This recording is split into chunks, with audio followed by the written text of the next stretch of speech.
The scent of death hung heavy in the air, a putrid stench that stopped Margie Foley and Kaylee in their tracks. Just feet from where Ebby Steppach's abandoned car sat in Chalamont Park, a seemingly innocuous rainwater drain reeked of something unspeakable. Other searchers too noticed the horrifying smell. They did what anyone would do. They called the police, certain that authorities would take over. But the police, with an eye roll and a dismissive wave, simply walked away. They'd searched this area with sniffer dogs, they said, and this was nothing but a waste of their time. The drain remained untouched. 3 years later, a retired detective would stand in that very spot and order an excavation, and nothing would ever be the same again. Welcome to True Crime Diaries. If this is your first time here, be sure to hit subscribe to stay up to date with all my latest videos. It's completely free. Born on March 31, 1997, in Little Rock, Arkansas, Ebby Jane Steppach was the middle child of Lori and Peter, with an older brother, Trevor, and a younger sister, Harris. Despite Little Rock's reputation, it was home. After her parents divorced, her mother remarried Michael, who Ebby quickly grew close to, welcoming him into the family. Ebby was known for her fiery personality. When she set her mind to something, nothing could stop her. Her dream was to become a cosmetologist, and she was well on her way. But by 2015, at 18, Ebby yearned for independence. She moved in with her grandparents, though she often stayed with friends. While her home life seemed stable, something was clearly unsettling her, pushing her to seek an escape. This desire for independence led to a roadblock. She began partying, staying out late, and even skipping school. Ebby was in a rebellious phase, and while her family was concerned, they hoped she'd find her way back. Tragically, she never got the chance. On October 21, 2015, Ebby skipped school. 2 days later, she attended a party, but didn't tell her family where she was going. What happened there would shatter her life. When Ebby returned home the next day, she was visibly shaken and terrified. Tearfully, she confessed to her stepfather, Michael, that she had been taken advantage of by 4 men at the party, who had filmed the entire horrific act. Michael's immediate instinct was to call the police, and Ebby agreed, though she wanted to sleep on it first. She later told Michael she had threatened 2 of the assailants, saying she would report them. It's unclear what her goal was, but the most obvious assumption is that she wanted them to delete the video. After this conversation, Ebby went to her grandparents' house to gather herself. That evening, around 7:50 p.m., she texted Michael saying she was ready to report the attack and wanted him to accompany her. Michael agreed. She waved goodbye to her grandparents, unaware of her internal struggle, and drove off towards her mother's house. But Ebby never arrived. Michael and Lori were terrified. This was unlike Ebby, especially given what she had just endured. They called her repeatedly, but she didn't answer.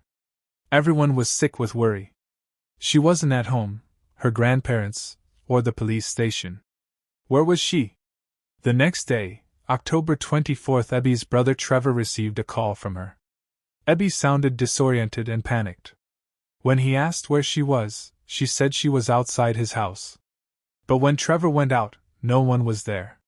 The only thing Trevor could make out was that Ebby was in her car before she hung up. When he called her back, she didn't answer, and her phone remained silent ever after. This was when her family truly began to panic. Her radio's silence, the strange panic call, something was gravely wrong. Ebby's parents immediately went to the police, not to report the assault, but to report Ebby missing. The police, noting Ebby was 18 and had a history of rebellion, immediately labeled her a runaway.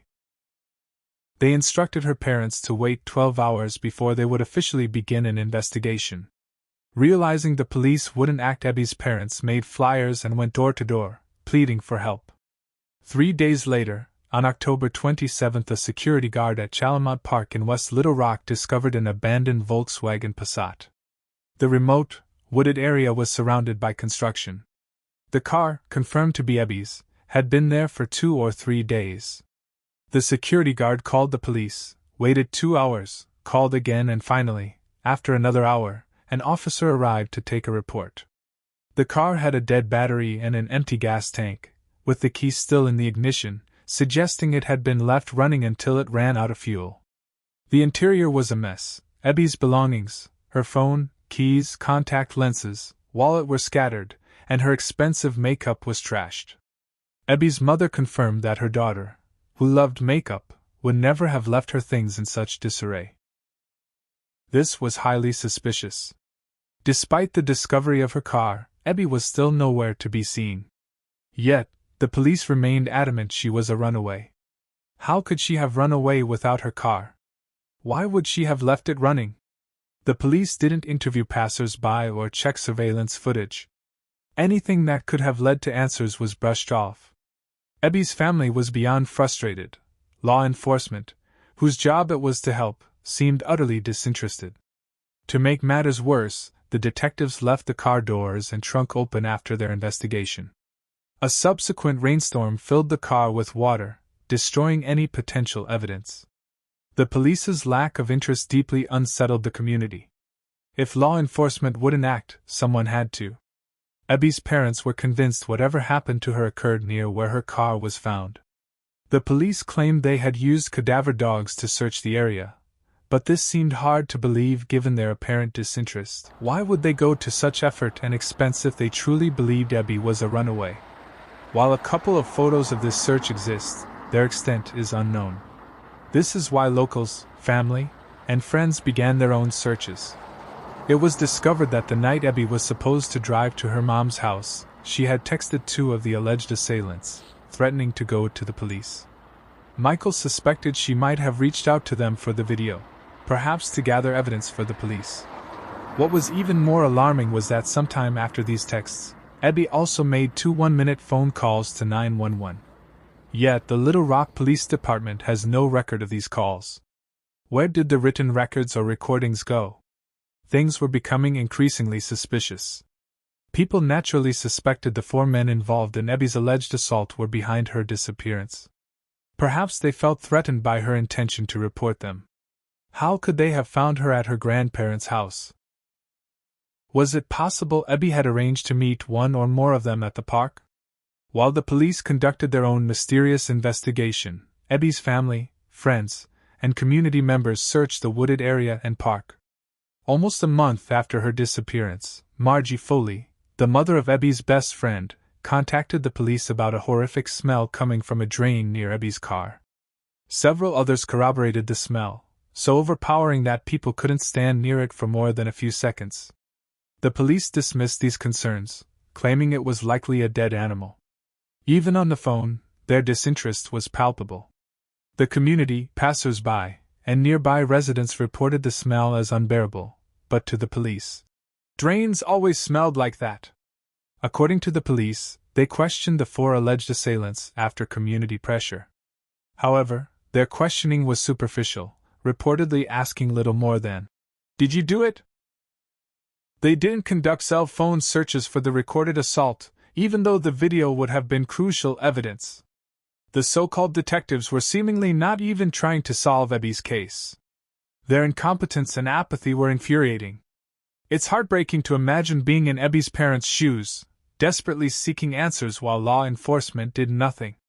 This inaction is, sadly, characteristic of crime in Little Rock.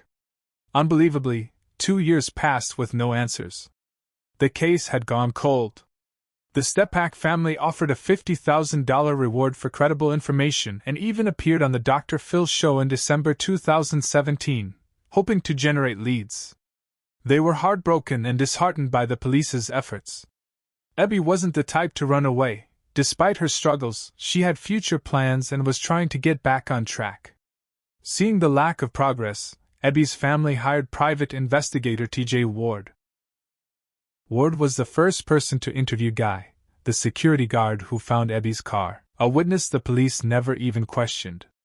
Guy told TJ he had seen Ebby at the park before 3 times, with a man. They appeared close, hugging and kissing. This man was identified as Ebby's boyfriend, Eric. When contacted, Eric corroborated meeting Ebby in the park multiple times, confirming she came to see him the night she disappeared, ruling out a meeting with her attackers. Eric recalled Ebby being upset and lost, but not impaired. She seemed concerned, as if something bad was about to happen. Eric was ruled out as a suspect due to his genuine concern for Ebby and an airtight alibi. Despite TJ's efforts, Ebby's case reached another dead end after 3 years. Everyone strongly suspected the 4 men involved in Ebby's alleged assault, but their identities were never made public. Then, in 2018, almost 3 years after Ebby vanished, the case was picked up by a retired police officer named Tommy Hudson.